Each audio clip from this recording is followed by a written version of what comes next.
Rreth 50 milion euro janë argëtuar deri më tani në buxhetin e shtetit nga procesi i rivlerësimit të pasurive të paluajtshme. Kjo është shifra që bëri publike Ministri i Financave Petrit Malaj gjatë prezantimit të rezultateve të 6 mujorit të parë të vitit. Kemi një rritje ekonomike e cila në fakt, sipas parashikimeve të Ministrisë së Financave, do të ketë deri në fund të vitit një rritje prej 4%, ku padyshim sektorët me kontributin më të madh janë sektori i shërbimeve dhe sektori i investimeve, qofshin to private apo publike. Për sa i përket të ardhurave të gjeneruara nga procesi i rivlerësimit, procesi i cili në fakt nisi në shkurt të vitit 2026, të ardhurat kapin vlerën e 5 miliardë lekë apo rreth 50 milionë euro. Kjo shifër në fakt e argëtuar deri tani është pothuajse e njëjtë me atë të procesit të fundit të bërë nga rivlerësimi në vitin 2022, e cila në total për gjatë gjithë vitit 2022 ishte në masën 5.6 miliardë lekë.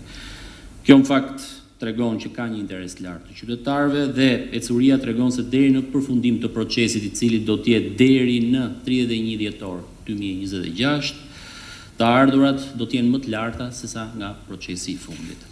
Malaj u ndal edhe tek skema re e kompensimit me 10% të TVSH-s për fermerët, e cila ka hyrë në fuqi prej një korrikut. Deri më tani janë regjistruar mbi 2397 aplikime, ndërsa fermerët pritet të përfitojnë deri në 13.5 milion euro deri në dhjetorin e 2026-s. Deri në datën 27 korrik për atë këtij viti, kemi pasur në total 2397 aplikime nga fermerët, me një vlerë totale të kërkuar për kompensim në masën e 587 milion lekëve, ose rreth 5.9 milion euro.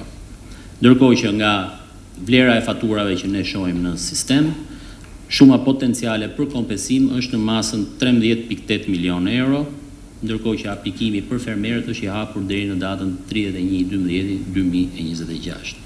Gjej rastin nëpërmjet kësaj konference që ju bëj edhe një thirrje subjekteve grumbulluese dhe përpunuese që të vijojnë të lëshojnë faturat për fermerët, pasi kemi shqetësime të marra nga ky grup për sa i përket marrjes së faturave. Është në fakt një sektor që ka një monitorim të thelluar nga ana e administratës tatimore. Gjatë konferencës përshtyp Ministri Malaj u ndal edhe tek rimbursimi i tatimit përmes platformës Diva, nga e cila kanë përfituar deri më tani 39.965 individ. Ai foli edhe për marrëveshjen me Shtetet e Bashkuara për blerjen e pajisjeve ushtarake. Malaj tha se është kërkuar nga veç SBA që detajet e marrëveshjes të mbahen konfidenciale. Ai theksoi se kushtet e kësaj kredie janë konkurruese në krahasim me kreditë e tjera.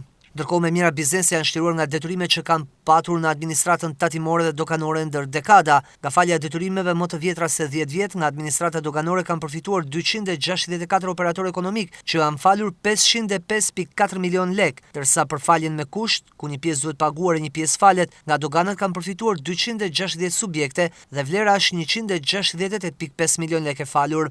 Nga administrata tatimore kanë përfituar 121.630 tatim pagues që janë falur 29.7 miliard lekë, ndërsa për faljen me kusht përfitojnë mbi 43.000 subjekte me vlerën 8.6 miliard lekë.